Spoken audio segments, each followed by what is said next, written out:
So, good afternoon, everyone. I see we have a full house. That's really, really nice. So, my name is Michaël Uyttersprot. I work for the company Avnet Silica.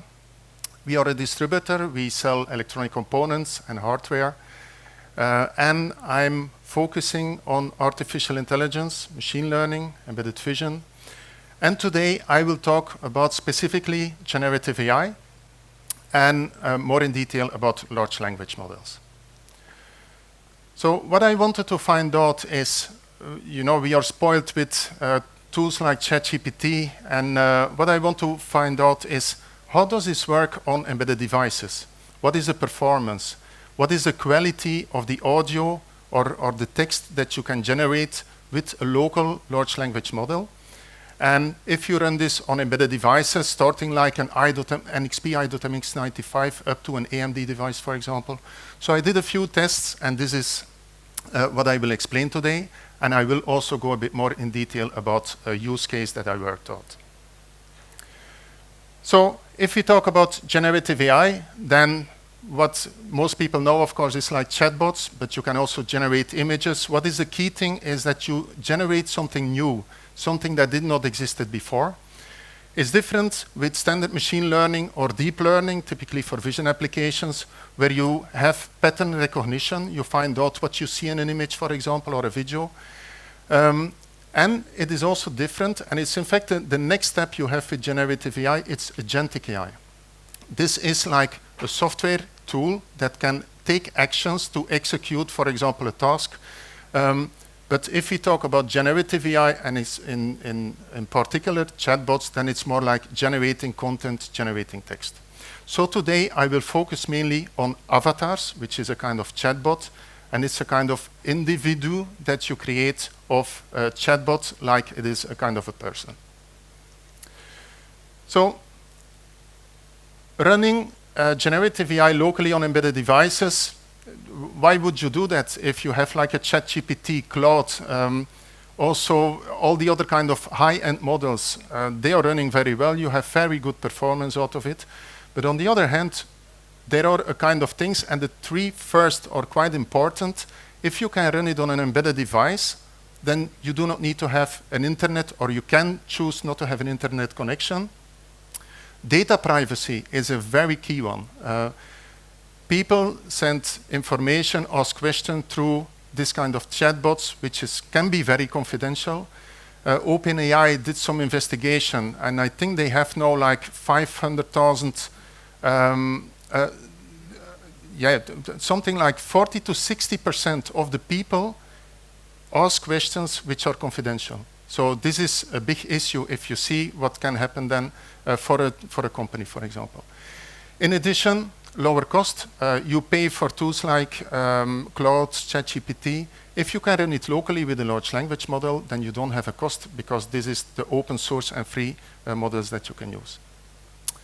Of course, reduce latency. You do not need to have the connection with the internet. Unique experience. It's nice if you have something on a device that is not in the cloud somewhere, but in fact what you do is you have a kind of a large language model in a file that you interact with. So it's like a zip file that you run on an embedded device, and you can have a kind of interaction like you have with ChatGPT. Of course, there is a difference in quality. If you have this high-end chatbots compared with what you run on an embedded device, it's not exactly the same, but you will hear, I will give some examples, you will hear the quality, and let's see how good it is to use for applications on embedded devices. So, of course, nice to run it on embedded devices, but it's also quite complex, because if you have language models, and the size of the language model is important here, what I did is I tested large language models. They also call it, if they are small language models, I tested between 1 billion and 10 billion parameters. And what is important is it needs to be able to run on embedded devices. If it runs on an ARM controller, you have restrictions there on processing power. Memory, for example, is also a key thing. If you only have like 4 or 8 gigabyte RAM, it's quite difficult. Maybe you don't have a GPU, for example. Storage can be an issue. So there are many things that are a constraint in a design for generative AI and chatbots on embedded devices. So you need to have to run it real time. If you put in a text prompt, you ask a question and you need to wait a minute, that's not usable, of course. So you need to optimize it to have it real time. Embedded system integrations. So some embedded systems do not run Linux, Windows. How do you deal with that? Drivers can be an issue. I also found out with the tools that I used that there were quite a lot of things that you need to optimize that you do not need to do if you have it on PC level, for example. Power consumption, if you have a device that is battery powered, nice for a kind of chatbot, but also some restrictions over there. And then, of course, the model itself, as I mentioned, and you can see it's quite small here.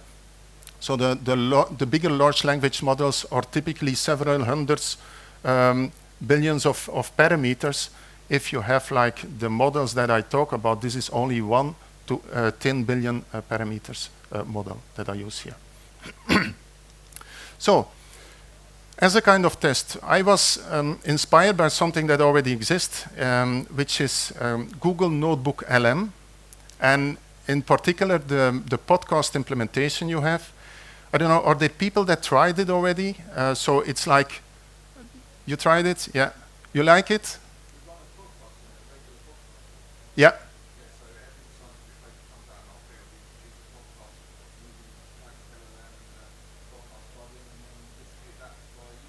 Exactly, yeah. So it's super nice and the quality is very high. So it's like you upload a document, whatever it is, from your company, technology, generative AI, or you upload like a link from the website, and then it creates a podcast. So two avatars will speak to each other, and they will say, okay, today we have a podcast. The other one will say, what is it about? And then they continue the discussion. So you can also have you can also interrupt the podcast and ask your own question as a human, and the two avatars interact on that. So I was inspired on that, and I wanted to find out how complex is it to implement this on an embedded device. That was more or less the question. So what I did is, so it's the implementation, I will explain that later. So you have an implementation of two avatars, a host and an expert, and the topic I decided to have a conversation on is generative AI. And I also decide the flow of how the podcast will work. So I say, okay, you need to have an introduction, the host needs to do an introduction, then she asks a question, the expert gives an answer, question, answer, question, answer. I decide the number of rounds of questions and answers, and then at the end she needs to wrap up to say thanks to the audience for listening, and he will say it was nice to participate, I hope it was helpful, something like that. But keep in mind, I decide the flow here, but the creation of the text and the content is always different. So the questions will be different. Because that's generative AI, you create completely new content. In addition, what I also wanted to implement is then, as a human, that you can ask a question, and any kind of topic can be generative AI, you have an answer, but I also decided if someone asks another question, not about generative AI, they will give an answer, but they need to say, okay, let's continue with generative AI. They are polite, but they need to continue with generative AI. So that's more or less the setup that I did. I will also explain the kind of hardware that I used, but yeah, I do that here. So I used, and this is a box product from ASRock, that's the company, and inside it is an AMD Embedded Ryzen 8000 with GPU AI engines, which I in fact do not use, and also then memory, RAM memory, SSD, and I also use Windows IoT in this case. So this is the box product. We also have it here as a demonstration on our booth. If you take a look to the software, I created a front end. So the front end is a web interface, and that's what you will see in the next slide.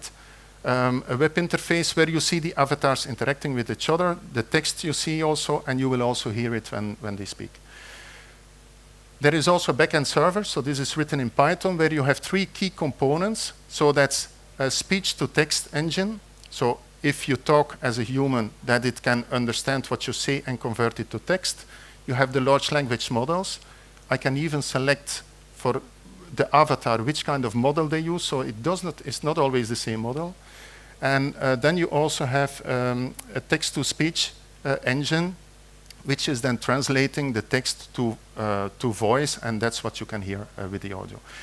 In addition, what I also tried is with running it locally. I don't know if you're familiar with this, like Whisper, for example, I use for local engine. For the Claude engine, I use Google. In this case, for the large language model, I use Llama, or ChatGPT and Claude for the Claude implementation. And I use Piper for the local text-to-speech, and 11 labs in the cloud. I will also let you hear some differences in quality. So, but let's listen now. So this is a podcast example where you have the avatar interaction. So the two avatars talk to each other with the flow that I explained, introduction, question, and the answers. So when I press start a podcast, then you will hear it. Welcome to the Gen AI Frontier podcast. Today we're discussing generative AI. Generative AI creates new content like text, images, audio, or code. How does this differ from traditional AI that focuses on tasks like recognizing patterns or making predictions? Traditional AI typically uses existing data to perform specific tasks like image recognition or predicting stock prices. Generative AI learns patterns in the data and creates new content based on that learning, such as writing stories or generating images. So how is this different from what we're already using like Google search? Marcus, can you give me an example of a new application you see for generative AI that could revolutionize a particular industry? Generative AI could transform the education sector by creating personalized learning experiences tailored to individual student needs and paces, leading to more effective and engaging educational outcomes. And with that, we've come to the end of today's episode. Thank you, Marcus, for sharing your insights on generative AI, and thank you to our listeners for joining us. Until next time, this is Sophia, signing off from the Gen AI Frontier podcast. Thank you for facilitating this engaging conversation. Generative AI represents a significant frontier in technology, and I'm grateful for the chance to discuss its various dimensions. I hope the audience comes away with a deeper understanding of this transformative field. So this is done with a Gemma 2 model 2 billion parameters. So this is quite small. It fits even on 2 gigabyte RAM. So, and you see that the quality is quite high. I also tested different kind of models. For example, that this one is 2 billion parameters. This is 9 billion parameters. You see a difference also in the use of words. The words are more complex, for example. I'm not a native English speaker, so I will never use those words.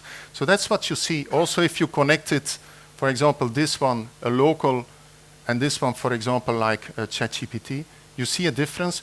But in fact, the quality you have already with 2 billion parameters is I think, quite high. So how is it implemented? You see the first flow here, and that's in fact what you also heard. You have the large language model. It generates text. It sends it so that you can hear it through the audio, send it to the text-to-speech engine. But in addition, the output of the response will be fed back to a large language model then for Avatar 2. So, and that's the flow you have, Avatar 1, Avatar 2. So this is the Avatar podcast flow implementation. In addition, I also mentioned what is nice if you can ask a question as a human. The implementation is a bit different. So you have a microphone, you have the speech-to-text engine. It will run then, it will translate it to a text, which is fed into a large language model, and then you have the response, and then you will also have it as an audio output. So the human avatar speech, you will hear that in the next slide. So there you will hear that when I ask a question that they react on it, and you will also see that it's a similar kind of quality. Welcome. What would you like to learn about AI technology today? You will see Can the you question share here. a use case to implement generative AI into resource-limited medical hardware? I would love to get your take on this, Marcus. Would you be open to elaborating on this question? Certainly. One significant use case for implementing generative AI into resource-limited medical hardware is generating personalized patient education materials. We can utilize AI to create tailored summaries, visual aids, and even interactive simulations based on a patient's specific condition and literacy level, significantly reducing the burden on medical staff and improving patient understanding. Furthermore, AI can assist in generating preliminary diagnostic reports or treatment plans, streamlining workflows and potentially accelerating patient care within these constrained environments. Thanks for breaking that down so clearly, Marcus. You also need to consider that, so the question that I asked here was related to generative AI.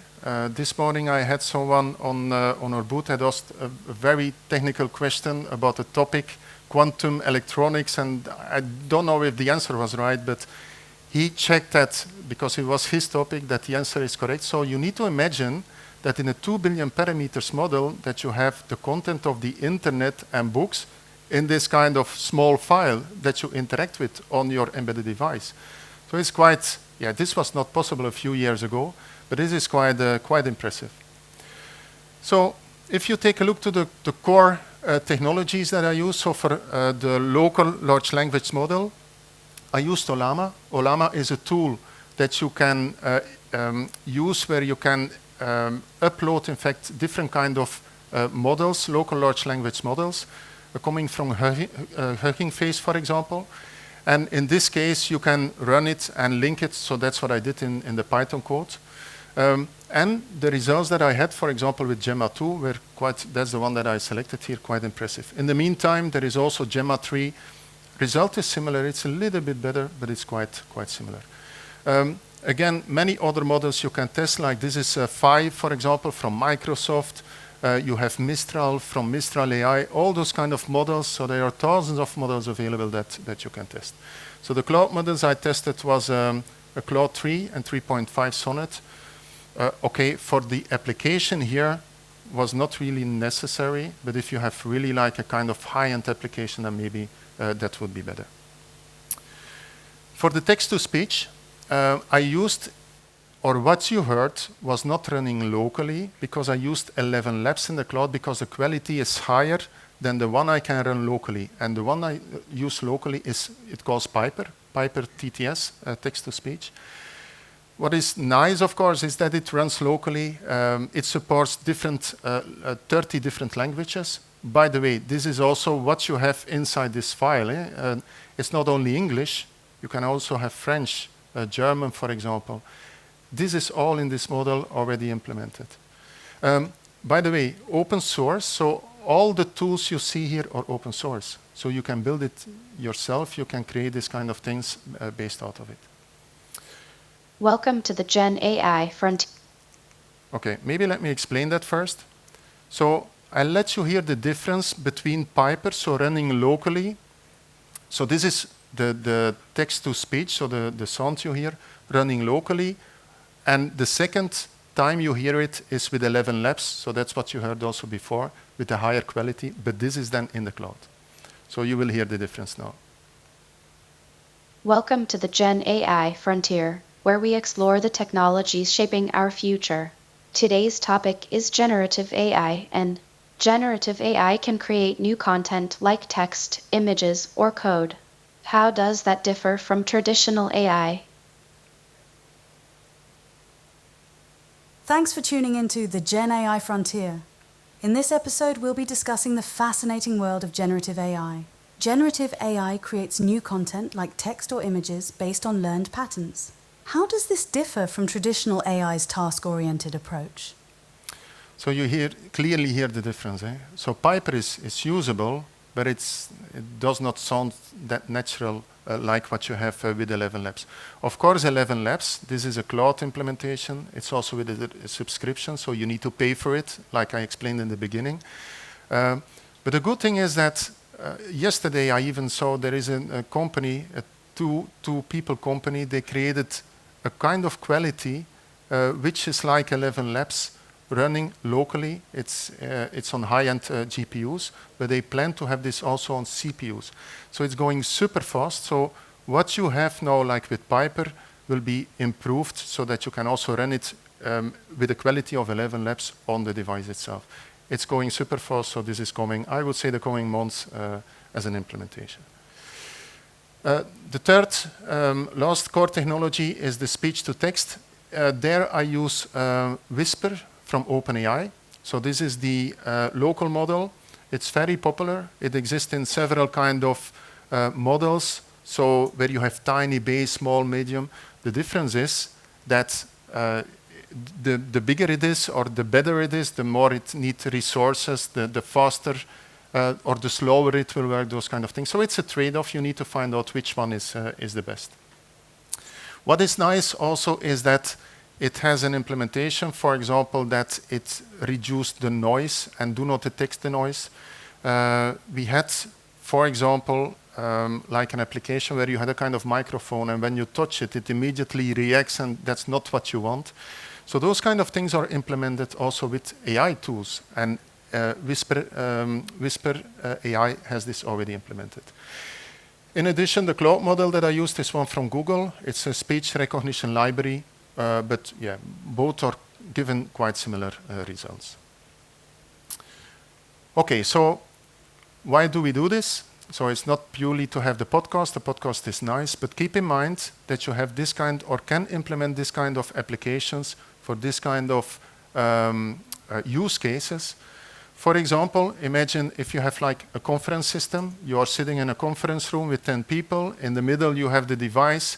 The device can capture what the people are saying, maybe can guide the meeting, say, okay, who is in the meeting? You say the name, it make the notes. It can also translate. For example, if someone is saying something in a language, that it translated for you then to another language. Based on the notes, it can summarize at the end. So those are things that are possible to do and make sense. So that are the topics we work also with customers as this kind of applications. Hospitality. In a hotel, you arrive in a hotel, no one is on the reception. The avatar can guide you, can ask you what's your name, what's your reservation, or you forgot breakfast, should I include it? This is the price, those kind of things. Industrial equipment, for example, like industrial ovens, where a chef cook is working with his hands, so he can talk with the machine, ask when can I put new bread or additional bread in this kind of oven, for example, those kind of questions. Cobots, very interesting. A collaborative robot like you see here that you can ask, move this or pick up this part or the red part, for example. And you see many more applications for industrial, for retail, transportation, so bus stop, for visually impaired people, for example, quite interesting, or home automation. So it's a quite broad kind of use cases. I mentioned a few here, but of course you can imagine there are probably, you have your own kind of use cases in mind. Hardware, some of the hardware we tested or test is like, for example, from NXPDI.MX95. That's more or less the lowest we found out that is possible. Renesas RZV2H, Qualcomm we use, so I mentioned also that's the demo we have here with the Ryzen Embedded 8000. But yeah, there again, there is a kind of trade-off, how you implement it, what is the quality of the model. You cannot run an 8 billion parameter model or 9 billion parameter on this device. You can do it on this device. So that are the trade-offs, but it's playing with it and finding out what is the best solution. So what I would like to do next is, because this podcast is completely, I would say, then locally with the text generation, what I would like to do also is to create intelligent agents, like what I mentioned in the beginning. You have generative AI, but also agentic AI, that you can ask to the chatbot, for example, book me a hotel in London for the cheapest price, and that the agent will do that, and you ask the question on the avatar. Or integrate with databases, so if you have your own files, that you use this for the podcast or for the other kind of implementations you have with the chatbots. Enable internet access. The reason is because you have them, for example, and that's in combination with Model Context Protocol. This is a kind of tool implementation. This is quite new. I think it popped up, or it became popular like 3-4 weeks ago. It exists already a few months, but this is quite interesting. It's like a standard of linking tools, any kind of tool with a large language model, because a large language model is in fact only a file that generates words. So it doesn't do anything, it's not very intelligent. So if you can connect other kind of tools, then you can do a lot of nice things. For example, recently I saw that someone is saying or using DaVinci Resolve, so it's a software tool, to ask, can you move this kind of video? So it's a video generate or video software tool. Can you move this kind of file to there and those kinds? So with voice, you do this. In addition, what I also would like to implement is that you have animated avatars, so with lip sync, and that you can see them. And so for engaging interactions. And on the next slides, you will see it, because we also had another kind of implementation, and I think for the UK it's quite interesting. So we implemented a chatbot, an avatar chatbot, in an old-style telephone.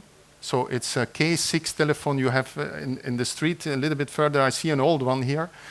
So we took this telephone, so it's a replica of it.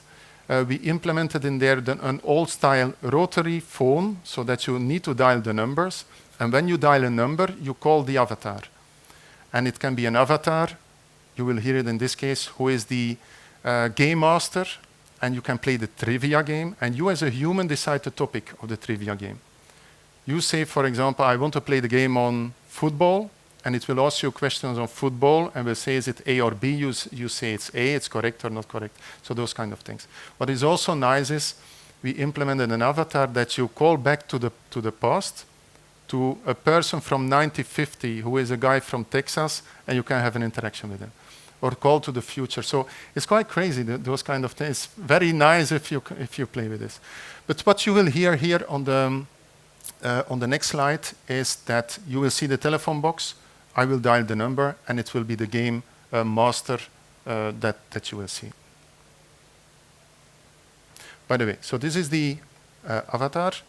So that's the rotary phone, and you will see it's in a video how it's working. So in here, we have an old-style telephone, so you can dial a number, and you can connect to one of the avatars we have here. So let's give it a try and dial the game master.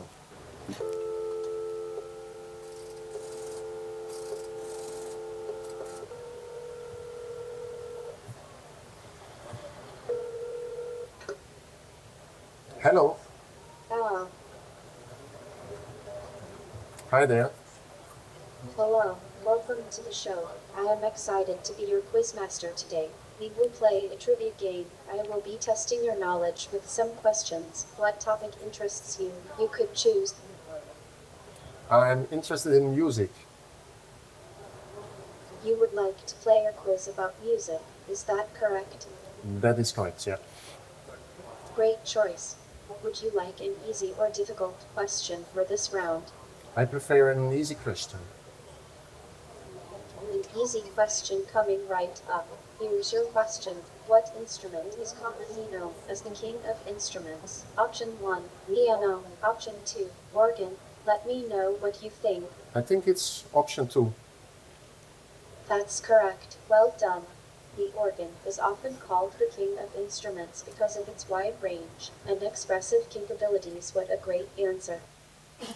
So you see this kind of implementations. You can combine it with like lip. This is a bit more complex, I would say, to implement. But yeah, you can generate this kind of avatars. So as a kind of conclusion, so I think we can say that you can implement large language models on embedded devices. Of course, there is some work you need to do because there is some constraints in resources. Complexity is not just a PC. You need to optimize the performance. But on the other hand, it's running locally. You do not need to pay for subscriptions. Quality is high enough. And so I think it makes sense. And we will see this more and more because those language models improve. And we will see more and more applications coming out of this. So this brings me to the end. So I hope you found it interesting. Are there any kind of questions? Time's up? Yeah, okay.